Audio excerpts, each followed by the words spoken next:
तो sir first question मेरा ये है आपसे कि एलएनसीटी की शुरुआत कैसे हुई और इसके लिए आपका पहला इनिशियल विजन क्या था? एलएनसीटी की शुरुआत 1993 में हमारे विजनरी चेयरमैन आदरणीय जयनारायण चौकसी जी के प्रयासों से इसकी शुरुआत हुई। तो पीछे नहीं हटेंगे। नंबर 1 आना बहुत इजी है, मगर नंबर 1 बने रहना बहुत मुश्किल है। तो उसको हम आज तक मेंटेन किए हुए आगे बढ़ सकता है। और हमारा उद्देश्य एक ये भी है कि हम एक अकेले अच्छे इंजीनियर और अकेले अच्छी नौकरी देना नहीं चाहते। हमारा उद्देश्य है कि भारत का एक संस्कारवान और अच्छा नागरिक बने, जिससे देश की सेवा करे। और देश कोशिश करते कि हमारा विद्यार्थी जॉब करने वाला ना बने, वो जॉब देने वाला बने। अपनी इंडस्ट्रीज हो, अपने उसके खुद के कारोबार हो, उसमें उसकी सहभागिता हो, तो उसको भी वो ध्यान में रखते हुए हम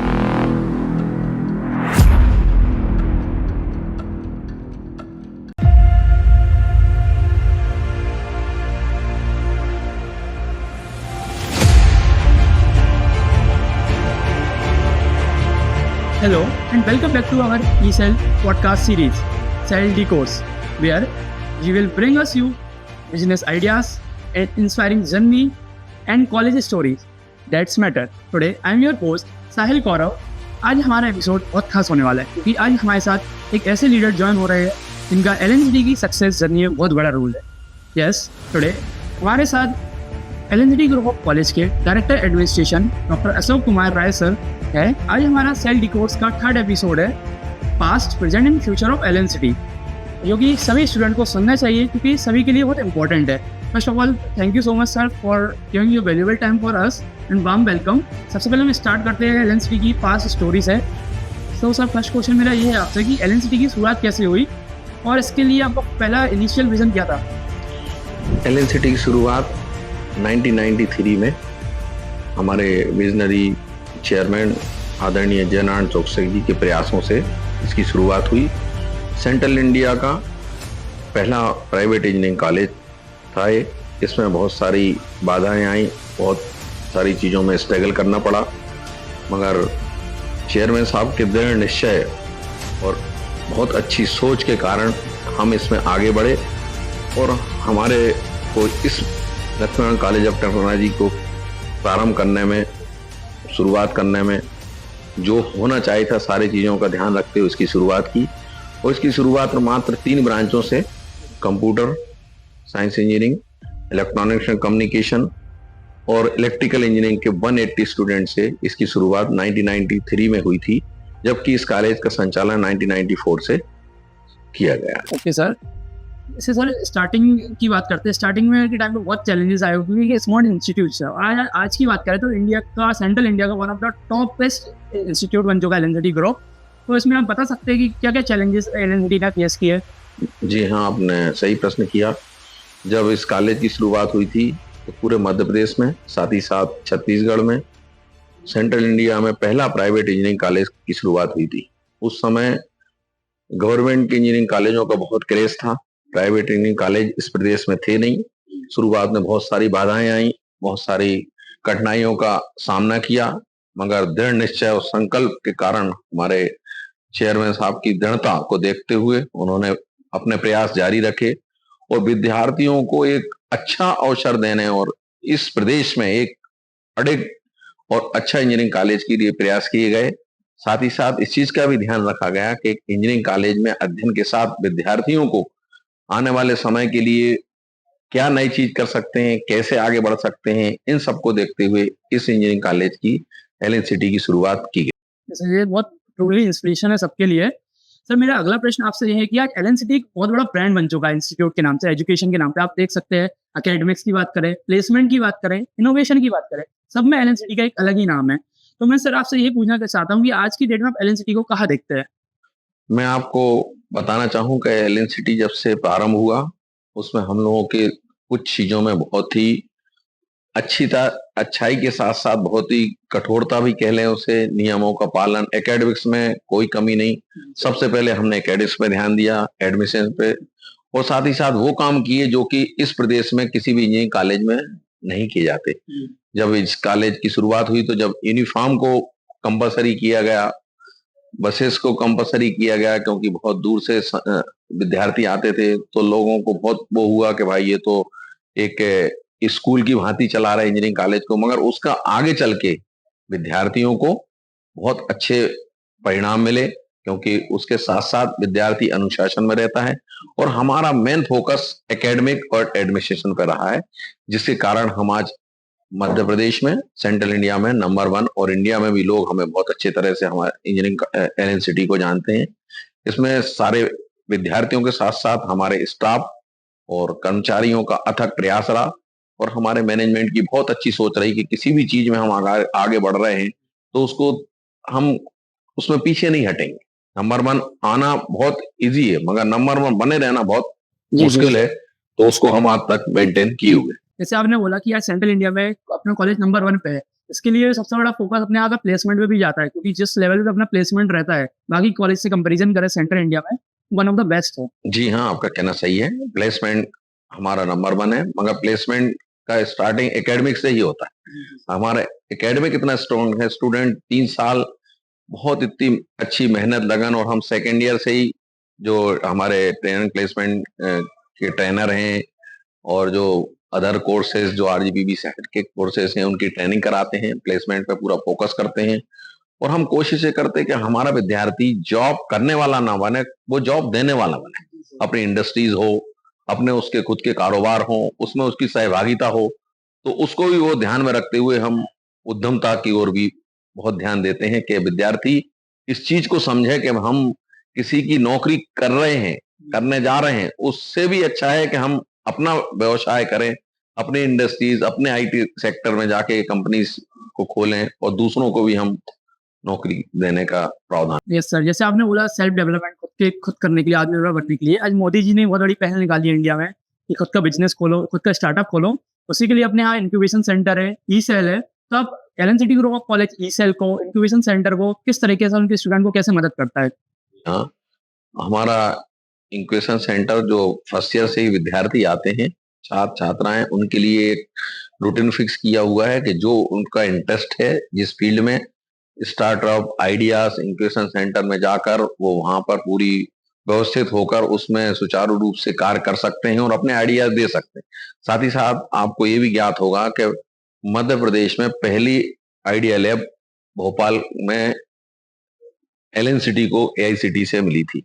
उसमें भी हमारे प्रोफेसर्स, हमारी टीम पूरी लगी हुई है, आइडियाज लैब में भी और इंक्यूबेशन सेंटर में भी नए नए आइडियाज और लेते हैं और उस पर काम करते हैं, वर्क करते हैं। साथ ही साथ आपको ये भी खुशी होगी कि इस साल एलएनसीटीएस और एलएनसीटीई को भी एआईसीटी द्वारा आइडिया लैब का शुभारंभ करने के लिए हमें अनुमति प्राप्त हुई है, जिसको हम आने वाले 1 महीने के अंदर दोनों कॉलेजों में और आइडिया लैब की शुरुआत करेंगे।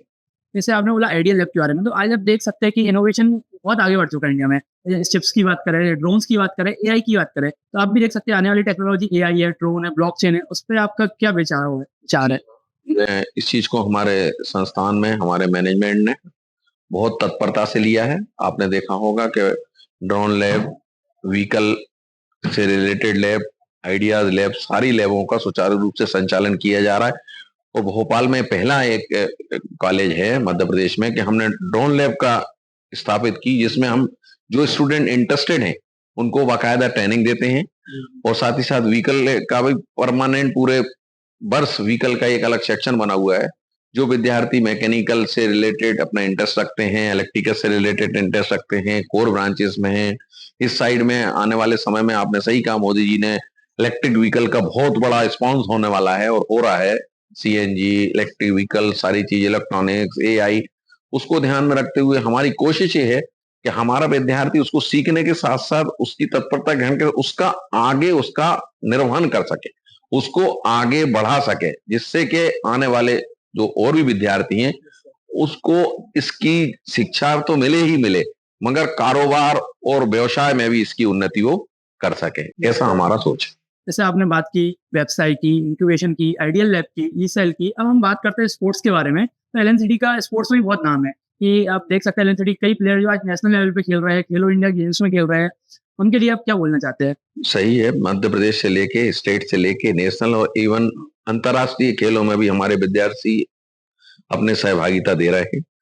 एलएनसीटी अपना एक स्पोर्ट्स का एक अलग वो रखता है। आपने देखा होगा कि basketball ground, football ground, cricket ground, volleyball ground, football ground, सारे ग्राउंडों को डेवलप करने के साथ साथ हमने एक जो हॉस्टल में बच्चे रहते हैं उनके लिए स्पेशल फैसिलिटी दी है। वो है आपके जो कैंपस में मॉर्निंग में, इवनिंग में अगर वो फ्री रहते हैं और वो चीजों को, तो गेम्स वो नाइट में भी रोशनी के तहत सारे ग्राउंड ओपन रहते हैं, उसमें भी खेल सकते हैं। उसका हमें डेवलपमेंट के साथ साथ उसका हमें देखने को ही मिला कि विद्यार्थियों ने इंटरेस्ट लिया और ये काम किया, तो जो विद्यार्थी हमारे नेशनल लेवल और अंतर्राष्ट्रीय लेवल पे खेल रहे हैं उनके नाम हो रहे हैं। हमने जिम की भी कैंपस में ही व्यवस्था की है। जो विद्यार्थी हॉस्टल में हैं वो मॉर्निंग में, इवनिंग में जिम फ्री ऑफ कॉस्ट, उसका कोई चार्ज नहीं है। जिम की फैसिलिटी दी गई है, वो शाम को और सुबह जिम भी कर सकते हैं। और जो स्पोर्ट्स की मेन वो है कि हम आरजीपीवी भी हमें हर साल कम से कम 3 से 4 स्पोर्ट्स की वो देता है, जिसको कि हम नेशनल लेवल पे और स्टेट लेवल पे कराते हैं। Yes sir. जैसे हमने देखा लास्ट टाइम क्रिकेट का ऑर्गेनाइज हुआ था नाइट टूर्नामेंट का, 3 से 4 डेज का हुआ था। उसमें भी एलएनसीटी का बहुत बड़ा रोल था।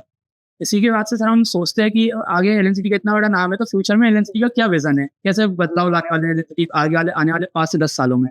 उसका सबसे सीधा सही सोच है कि हम आने वाले समय में जो नई एडवांस टेक्नोलॉजी आती है उसमें बहुत पुरानी टेक्नोलॉजी को चेंजेस लाते हैं। नए नए जो आते हैं एआई के, जैसे कहा तो अपन ने एआई की स्पेशल लैब बनाई। स्पोर्ट्स का भी देखा आपने कि नए नए ग्राउंड पुराने जो हो चुके थे सारी चीजों को हटा के उनका रेनोवेशन करके नए ग्राउंड्स बनाए। ऐसी सारी चीजों में स्टाफ को भी हम समय समय पर अटल एफडीपी, अदर वर्कशॉप बाहर भेजना, आइडिया लैब के तहत मुंबई, दिल्ली, बेंगलोर और कर्नाटका के आईआईटीज में, एनआईटीज में उनकी जो ट्रेनिंग्स होती हैं उन पे हम समय समय पर भेजते हैं। और जब वो ट्रेनिंग करके आते हैं तो हमें कोशिश करते हैं कि जो हमारे यहाँ शिक्षक गण हैं उनको ही वो ट्रेन करें, जिससे विद्यार्थियों को इससे उसका लाभ मिल सके। और स्पोर्ट्स में भी हम आगे निरंतरता जारी रखने के लिए अथक प्रयास करेंगे। और हमारी कभी ये सोच नहीं रहती कि हम अब नंबर वन हैं, आगे बढ़ गए हैं तो हम सही है। हम आने वाले समय के को देखते हुए, नई टेक्नोलॉजी को देखते हुए हम उसका विस्तार तो करते ही, सीखने की कोशिश करते हैं। ओके सर, जैसे आपने बताया कि फ्यूचर की टेक्नोलॉजीज के बारे में, तो मैं एक विद्यार्थी की नज़र से देखता हूँ कि विद्यार्थी को क्या फ़ायदा होगा कि एलएनसीटी की फ्यूचर कंडीशन से विद्यार्थी उनसे क्या-क्या सीख सकता है? आप कुछ उसमें सजेशन दे सकते हैं? जी हाँ, सबसे ज्यादा फायदा तो विद्यार्थी का ही है। हम कर उसी के लिए रहे। आज की डेट में ड्रोन लैब है, vehicle lab, technology vehicle lab है, जो नई नई टेक्नोलॉजी बनाएगा उसमें हम ट्रेनिंग करा रहे थे, उसका बेनिफिट विद्यार्थी को ही मिलता है। आज की डेट में एनसीसी, एनएसएस जो कि सारे कॉलेजों के अलग अलग वो बने हुए हैं और वो उस पर वर्क कर रहे हैं, तो इसका बेनिफिट विद्यार्थी को मिलता है। आपने देखा होगा हर साल एनएसएस और एनसीसी की अपन कैंप करते हैं। विद्यार्थी ट्रेनिंग लेने यहाँ से मध्य प्रदेश से बाहर जाते हैं। कई कई विद्यार्थी हमारे बहुत ही अच्छे नेवी में, आर्मी में, इन सारी चीजों में भी सिलेक्ट हो रहे हैं। तो हम उम्मीद करते हैं कि विद्यार्थी इन चीजों को जो सीख रहा है, जो नई टेक्नोलॉजी ले रहा है, जैसा कि आपने कहा, उसका वो भरपूर उपयोग करे। और जो हमारे संसाधन है उसका और स्टाफ का, विद्यार्थी का ये फर्ज बनता है कि उसका हमेशा उपयोग करता रहे, उसके बारे में सोचता रहे, उससे ज्यादा से ज्यादा आइडियाज लें, उनसे ज्यादा सीखने की कोशिश करें। ये हमारा सोच है। ओके सर, जैसे आपने बताया कि स्टूडेंट्स के लिए बहुत हेल्पफुल है। जैसे मैं एक और पूछता हूँ लास्ट में कि जो स्टूडेंट्स को फ्यूचर में आई टेक्नोलॉजीज़ आई, जैसे एआई आ रहा है, ड्रोन आ रहा है, उसमें स्टूडेंट्स को क्या करना चाहिए? एलएनसीटी के स्टूडेंट्स को और बाकी बाहर के स्टूडेंट्स को भी? बिल्कुल सही है। जो हमारा एकेडमिक है उसके साथ साथ हमने इन चीजों को जोड़ा है। वो जिस फील्ड में महारत हासिल रखता है, जिस फील्ड में इंटरेस्ट है, उसको अगर इंटरेस्ट आइडिया लैब में, स्टार्टअप में है तो उसमें वर्क करे, ड्रोन लैब में है तो उसमें वर्क करे, आपका व्हीकल लैब में है तो उसमें वर्क करे। अदर चीजों में हमारे जैसे मेंटर सिस्टम है, मेंटर है, टीचर है, हेड ऑफ द डिपार्टमेंट है, तो उसके थ्रू जहां वो जिस फील्ड में जाना चाहता है। जैसे इसके साथ साथ हमने, आपने देखा होगा कि हमने क्लब सारे बनाए हैं। काफी क्लब्स हैं, म्यूजिक क्लब्स हैं, स्पोर्ट के साथ साथ दूसरे भी अन्य क्लब हैं जिनके इंचार्ज हैं, उनके कोऑर्डिनेटर हैं।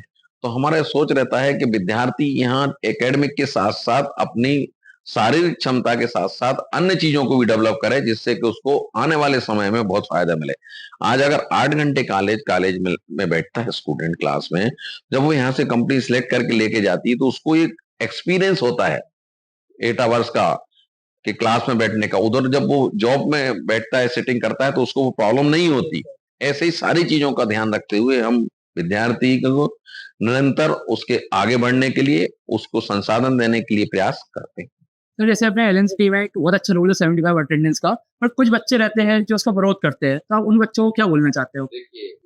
ये संसार है, संस्थाएं हैं, सारी चीजों में अपने अपने मतभेद हो सकते हैं, किसी का अपना अपना सोच हो सकता है, मगर अभी तक के इतिहास में जब से एलएनसीडी ग्रुप का संचालन हुआ, हमने अटेंडेंस के मामले में, डिसिप्लिन के मामले में, एकेडमिक्स के मामले में कोई कोर कसर नहीं छोड़ी। जिन विद्यार्थियों को ये हैबिट नहीं है कि अटेंडेंस की ये प्रॉब्लम है, ये है, उनके साथ साथ उनको कोशिश करते हैं, उनको समझाने की कोशिश करते हैं, उनको डेवलप करने की कोशिश करते हैं कि भाई ये चीज आपके भविष्य के लिए बहुत जरूरी है। जैसा कि अभी मैंने बताया आपको कि 8 घंटे बैठने, जब वो आएगा, बैठेगा, पढ़ाई करेगा, तभी तो उसमें निरंतरता आएगी। आप ऐसे थोड़ी ना आ जाएगी। इसलिए हम उम्मीद करते हैं कि जो, और ये होता है, कई विद्यार्थियों का हमें भी दुख होता है जिनकी अटेंडेंस नहीं होती और वो यूनिवर्सिटी एग्जाम में भी नहीं बैठ पाते, डिटेंड होते हैं। हमें अंदर से बहुत तकलीफ होती है। विद्यार्थियों का हित कभी नहीं चाहते, हम उसमें सुधार चाहते हैं कि विद्यार्थी निरंतरता से उसमें सुधार करे, वो अच्छे विद्यार्थियों के साथ, अच्छी सोसाइटी के साथ में रह के अपना कार्य करे और अपनी स्टडी करे। ओके सर, लास्ट में आपसे ये पूछना चाहता हूँ, लास्ट क्वेश्चन, जो बच्चे अपने एलएनसीटी के, उनको आप क्या सजेशन देंगे कि कैसे वो अपना टाइम मैनेज करें, प्रॉपर कॉलेज आए, प्रॉपर कोडिंग करें, प्रॉपर एक्स्ट्रा करिकुलर एक्टिविटीज करें उसके लिए? सबसे सही तरीका है, जब प्रवेश बच्चा लेता है तो उसका ध्यान केंद्रित केवल एकेडमिक पे होना चाहिए और अन्य जो उससे जो इंटरेस्टेड चीजें हैं उस पे होना चाहिए। उसमें अगर उस चीज की निरंतरता है और अगर उसको आगे बढ़ने की कोशिश है और उम्मीद है, तो मैं ये मानता हूं कि विद्यार्थी कभी पीछे नहीं रह सकता इस संस्था में, क्योंकि इस संस्था में संसाधनों के साथ साथ ऐसी चीजें भी हैं कि जो विद्यार्थी शिक्षक के साथ साथ अपनी निरंतरता, अपनी सोसाइटी को देखते हुए, सारे चीजों को देखते हुए आगे बढ़ सकता है। और हमारा उद्देश्य एक ये भी है कि हम एक अकेले अच्छे इंजीनियर और अकेले अच्छी नौकरी देना नहीं चाहते। हमारा उद्देश्य है कि वो भारत का एक संस्कारवान और अच्छा नागरिक बने, जिससे देश की सेवा करे और देश के लिए कुछ करके दिखाए, केवल पढ़ के लिख के और अकेली नौकरी पे सीमित ना रहे। ये हमारे संस्था की, हमारे मैनेजमेंट की और हमारे शिक्षक प्रिंसिपल्स की, सारे की मिलके ये सोच है कि हम विद्यार्थी को एक अच्छा इंजीनियर के साथ साथ अच्छा एक नागरिक भी बनाए। यस सर, जैसे आपने बताया कि आपने एलएनसीटी के स्टूडेंट बहुत आगे तक गए हैं, कई आज फॉरेंस में है, कई आर्मी में है, नेवी में, एयरफोर्स में, कईयों के बहुत बड़े स्टार्टअप्स है, बिजनेस कर रहे हैं, तो उसी को सीख देते हुए हम लोग को भी सीखना चाहिए। And thank you so much sir for giving you a valuable insights, it is inspiring for all of us. Thank you so much for giving you a valuable time. धन्यवाद, आपने इसके लिए मुझे इन सब चीजों के लिए मुझे सबको अवगत कराने के लिए टाइम दिया, इसका मैं आपका भी आभारी हूँ। ईसेल इंटर्नशिप क्लब ने बहुत अच्छा कार्य किया है कि इसमें सभी जो हमारे शिक्षक हैं, अधिकारी हैं और विद्यार्थी की जो उनकी उपलब्धि है उनके बारे में इसकी शुरुआत की है। उम्मीद करते हैं कि वो इस कार्य को आगे करते रहेंगे और हमारी तरफ से, हमारे स्टाफ की तरफ से इस क्लब को बहुत बहुत बधाइयाँ। धन्यवाद। दोस्तों, आज हमने जाना past, present and future of LNCT. इससे हम ये समझ सकते हैं कि हम एक कॉलेज का हिस्सा नहीं है, बट हम एक ऐसी लेगेसी का हिस्सा है जिसका अपने इतिहासों में, भविष्य में बहुत बड़ा नाम है। Thank you so much guys for listening us and don't forget to follow us on Instagram and subscribe on YouTube, ECEL LNCT as Nepal.